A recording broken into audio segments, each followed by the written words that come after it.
Դուրսը մենք ասոցացվում ենք կոնյակ քյաբաբ խորովածի, ոչ թե Կոմիտաս, Փարաջանը, Վիլյամ Սարոյան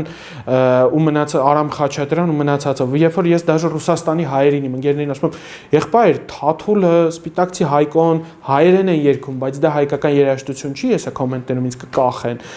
Կոմիտասն է հայկական երաժշտություն, որովհետև երբ որ Կոմիտասի Շուշիկին է մարդկանց ականջներում, էմոցիաները քեզ տանում են դեպի Արևմտյան Հայաստանի ոչ թե եկեղեցիներն ու վանքերը, այլ անի ու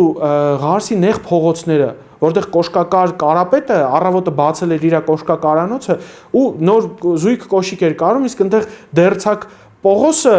նոր շորներ կարում, իսկ այնտեղ մսագործը էդ է տանում, քեզ տեղ է տանում այդ ամեն ինչը։ Դեպի Կոստանդնուպոլսի հայկական թաղամասերն է տանում այդ ամեն ինչը։ Իսկ դում դա հայկականությունը չի, դա մեր այն հայկականությունը դա իմ համար դա բրուտալությունը չի, դա մասկուլինությունը չի, հայկականությունը դա նուրբ ներբերանգ է, որ Շարլ Ազնավուրի ձայնից սկսած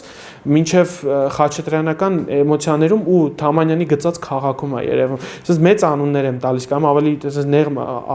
անուններ տամ։ Էդ է մեր նուրբ ու տանչոնի վկուս ոնց կլինի հայերեն համը, հա, երևի համն ու հոտը, որը մենք փոխել ենք հայցեքարտը, որը մենք փոխել ենք մեծ հավաքույթների ժամանակ դղկլը դնդլը ցնցլներով խորոված ու կոնյակի հետ ասոցացվելով, չէ,